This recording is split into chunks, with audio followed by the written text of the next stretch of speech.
नमस्कार, आपण पाहत आहे भांडाफोड न्यूज. एका दमात भ्रष्टाचारी कोमात. सोशल मीडिया, कर्जबाजारी, गुन्हेगारी, सट्टेबाजी, चोरी, मटका, जुगार, दारू, सावकारशाही, न्यायाच्या प्रतीक्षेत प्रशासन. भांडाफोड न्यूज. एका दमात भ्रष्टाचारी कोमात.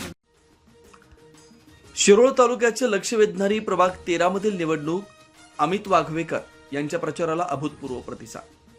जयसिंगपूर शहरातील प्रभाग क्रमांक 13 मधील ब सर्वसाधारण गटाची निवडणूक सध्या शिरोळ तालुक्यातील सर्वाधिक चर्चेचा विषय ठरते.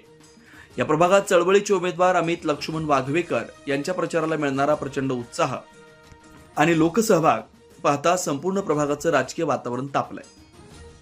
चळवळीचं प्रतीक ठरत असलेले वाघवेकर अमित वाघवेकर गेल्या काही वर्षापासून सामाजिक चळवळीमध्ये सक्रिय आहेत. डॉक्टर बाबासाहेब आंबेडकर यांच्या पुतळ्या प्रकरणी त्यांनी उभारलेलं आंदोलन आजही स्थानिकांच्या स्मरणात घर करून आहे.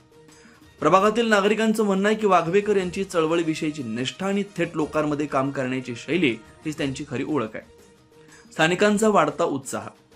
दररोजच्या प्रचार सभांमध्ये, घरदारी संपर्कात आणि चौकातील चर्चांमध्ये वाघवेकर यांना मिळणारा प्रतिसाद अद्वितीय असल्याचं चित्र आहे.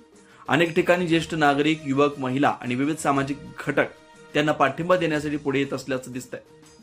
प्रभागातील एका नागरिकानं सांगितलं, यावेळी आमच्या बरोबर चळवळीचा विचार असलेला उमेदवार आहे, त्याला पाठिंबा देणं ही आमची जबाबदारी आहे. प्रभाग 13 यावेळी वेगळा संदेश देणार यात शंका नाही. विरोधकांबद्दल चर्चेच असू, प्रभागातील इतर उमेदवारांबद्दलही मतदारांमध्ये चर्चा सुरू आहे. एका उमेदवाराकडे चळवळीचा विचार नसल्याची तर दुसऱ्या उमेदवारावर पैशांच्या जोरावर निवडणूक लढवत असल्याची चर्चा जनतेत अधोरेखित होताना दिसते.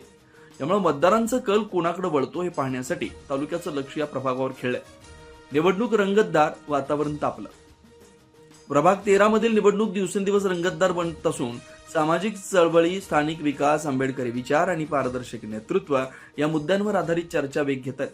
या पार्श्वभूमीवर अमित वाघवेकर यांच्या उमेदवारीमुळे या निवडणुकीला अपेक्षेपेक्षा मोठी गती मिळाली असून संपूर्ण शिरोळ तालुका या प्रभागाच्या निकालाकडे उत्सुकतेने पाहतोय.